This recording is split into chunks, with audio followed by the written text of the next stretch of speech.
Very good morning to each and every student. आज हम हिंदी का जो पहला चैप्टर था प्रकृति का संदेश, उसके आगे की एक्सरसाइज करेंगे जहाँ तक हमने करा था।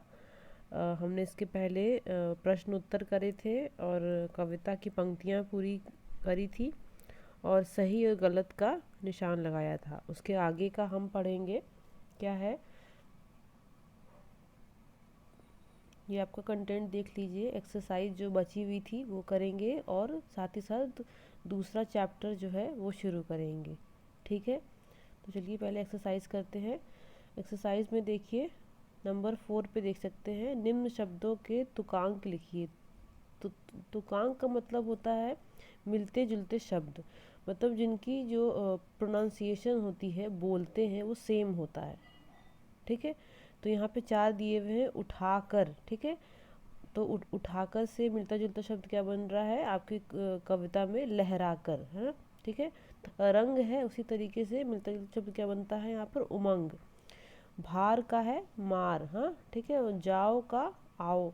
ये सारे जो वर्ड्स हैं ये आपके कविता से ही लिए गए हैं। तुकांक जो मिलते जुलते शब्द हैं ये आपको आपकी कविता से ही लिखने हैं, जो कि यहाँ पर लिखे हुए हैं।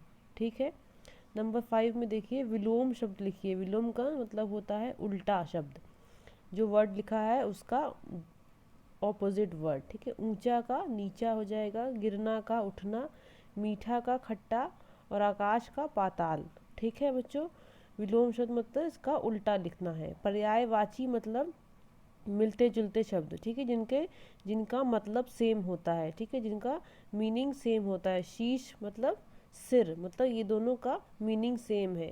सागर और समुद्र ये दोनों का मतलब सेम है। पर्वत और पहाड़, ठीक है, पृथ्वी, धरा, ये सब जो है शब्द जो दिखे हैं सामने, इसके मिलते जुलते शब्द जिनको कि पर्यायवाची शब्द बोलते हैं। ठीक है, रचनात्मक कार्य क्या है? देखो, भूमि जोतते हुए किसान का एक सुंदर सा चित्र अपनी पाठ्य पुस्तक, अपनी अभ्यास पुस्तिका में बनाकर उसमें रंग भरिए। ठीक है, ये आप कर लीजिएगा अपने आप से। और क्या है उसके बाद? शिक्षण संकेत, विद्यार्थियों को धैर्यवान और कर्मठ बनने की प्रेरणा।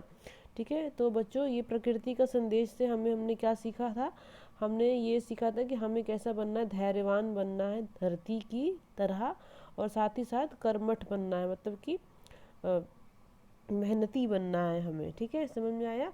ये इसकी जो पोयम थी इस चैप्टर की, वो आप एक बार फिर से लर्न कर लीजिएगा, आप खोल के पढ़ लीजिएगा एक बार, तो आपको अच्छे से समझ में आएगा। ठीक है, ये हो गया आज का एक्सरसाइज इस चैप्टर का।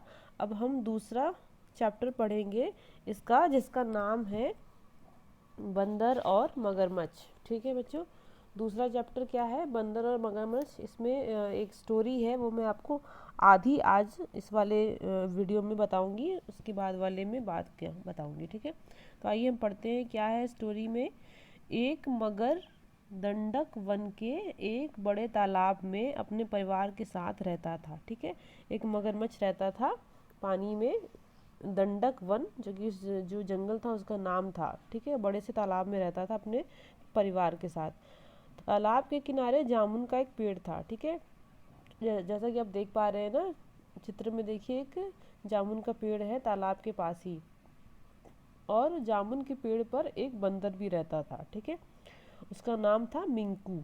ठीक, मिंकू नाम का बंदर रहता था जामुन के वृक्ष पे। उस पेड़ के जामुन बहुत मीठे थे।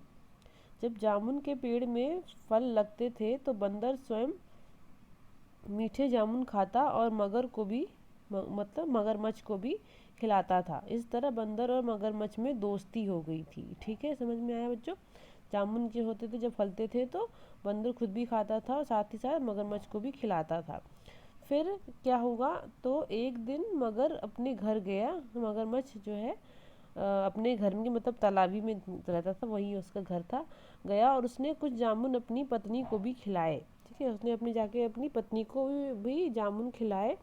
मीठे जामुन खाकर मगरमच्छ की पत्नी बोली, सुनो जी, एक दिन मीठे जामुन खाकर मेरा मुंह इतना मीठा हो गया। जो रोज ही इतने मीठे जामुन खाता है उसका दिल कितना मीठा होगा। तुम मेरी एक इच्छा पूरी कर दो, मुझे उस बंदर का दिल ला दो। ठीक है, उसने क्या बोला? उसकी पत्नी ने, मगरमच्छ की पत्नी ने, मुझे बंदर का दिल ला दो, क्योंकि जो मीठे जामुन खाता है रोज़ उसका तो दिल बहुत मीठा होगा, तो बस मुझे वही खाना है, उसे खाकर ही मेरा मन शांत होगा।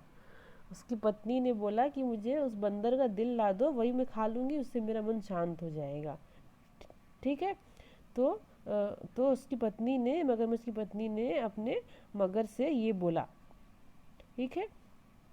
फिर मगरमच्छ सोचने लगा कि किस तरह पत्नी की इच्छा पूरी करूं, ये तो जिद कर रही है। मगरमच्छ की पत्नी ने कहा, तुम किसी तरह उसे बहला फुसला कर यहाँ तक ले आओ। फिर तो मतलब वो सोचने लगी मन में कि अगर वो उसको बहाने से अपने पास ले आएगा घर में तो मैं उसको पकड़ के खा लूँगी। ठीक है।